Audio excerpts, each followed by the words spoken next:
Welcome to the Recruit Recap. The CIA recruits a lawyer. Owen takes over the grey mail folder. Any threats made against the CIA, he will have to vet and ensure they aren't plausible. He comes across Maxine Meladze, a prisoner in an Arizona prison that claims she will expose the ops in Belarus if they don't get her out. Starting with P.W. Butcher. Not knowing anything about operations, he visits Giannis. He explains that an asset wouldn't know the initials P.W. because it is the country code, and that Butcher is the operation. He delves deeper to find the name Dawn, the case officer, but Max was a hip pocket asset, meaning that she wouldn't have a hard file as they were working off the books. He visits Belarus to make contact with Dawn for more information. He is swiftly tortured and loses a nail, because when CIA operatives enter the field, they typically have a black passport. Chalking this up to a newbie hazing, Dawn gives him the rundown. Maxine had connections in the Russian mob and Russian intelligence, which made her extremely valuable for them. On his way home, he warns Ebner and Kitchens not to play any more games. Though it is the CIA, everybody has their back first,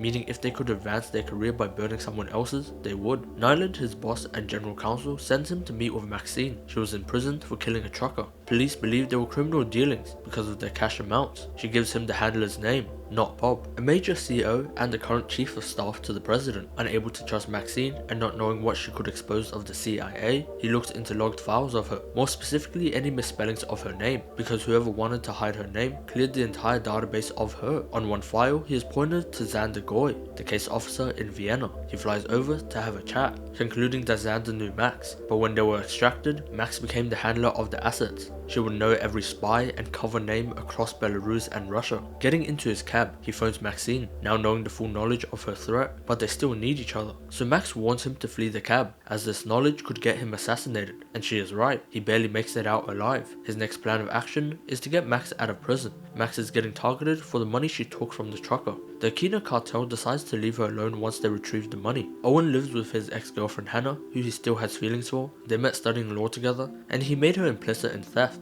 and also his other roommate, Terrence. His father died in war, and it made his mother unstable. He hasn't talked to her in months. He is introduced to Amelia Salazar. She has pull in the prosecution, so when they go to court, Anaya Bell wants Maxine to be moved to a different prison, and the motion is granted, getting her away from the Aquino cartel. Owen starts to date Amelia. It is on and off, and shortly after they break up. She has a stable future and doesn't want Owen's risky decision making to impact it. After wasting the Attorney General's time and receiving some choice words, he discovers that there is a witness in Max's case. He will be placed into WITSEC after the interview, but because the CIA have a similar relocation program, Owen tricks the witness into taking a fake interview and placing him into the relocation program. As they flee the hitman Max sent to kill the witness. Once Dawn arrives back in the US, Operations wants to use Maxine after she is free as an asset, but this time on file. With her connection, she can get them intel on the Russian intelligence and General Kuznetsov, the top of the food chain. Without enough evidence to convict Max, she is free. They need millions to buy her way back into the mob, so she makes the deal with the Aquino cartel. Owen, as the intermediary, negotiates $7 million for access to the realtor, who will point them in the direction of vacant houses that they can use for their drug operation. He also spots Scorpion on one of their cargo containers.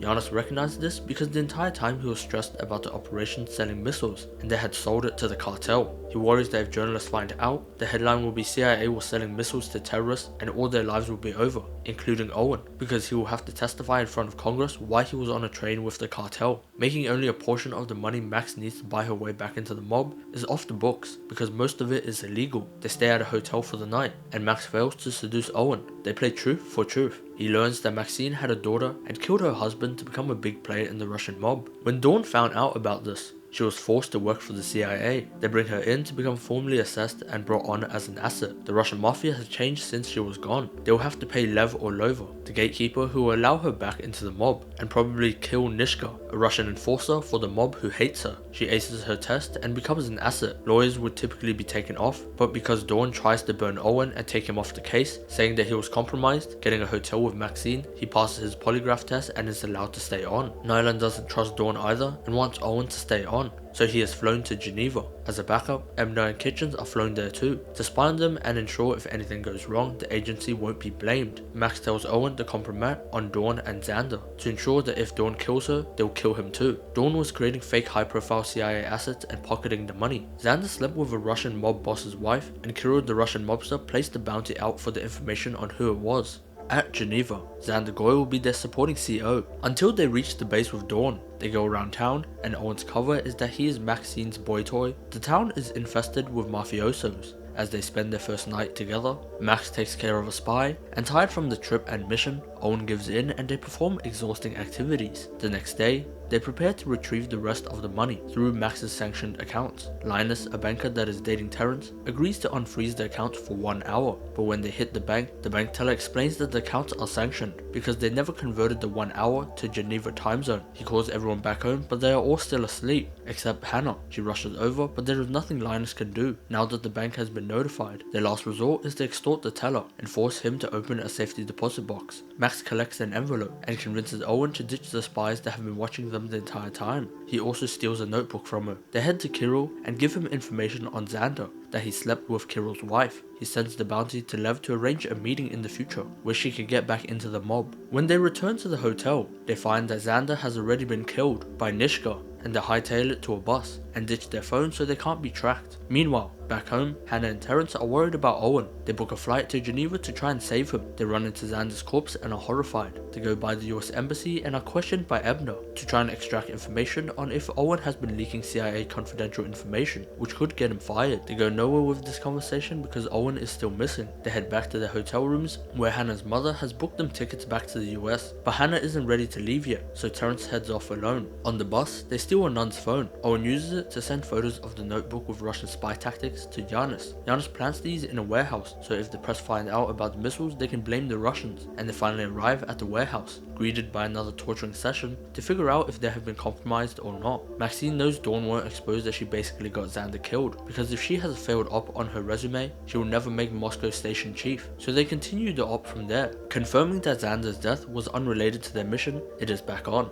They drive to the location and Dawn and her militia set up outside. Maxine enters to deal with Lev. While they welcome her back, they are attacked by an external group with Nishka. Owen kills a man and Maxine is forced to kill Lev. She knows that he will never believe her that the attack wasn't her. They manage to escape and Owen's anxiety gets the best of him. He quits the CIA and hates Maxine, even willing to get shot by her just to leave. She makes the call to Dawn that they need to get rid of the lawyer. In town, he phones Hannah, apologizing to her and promising that he will make it right if she gives him a second chance. With this miracle, they head towards each other in town until Owen is kidnapped right in front of Hannah. Owen and Maxine wake up in an interrogation room. They meet Nishka, or Carolina, or Maxine's daughter, who is alive. She immediately shoots Maxine and begins to interrogate Owen. This is where the story ends. Make sure to subscribe, and for more, watch this.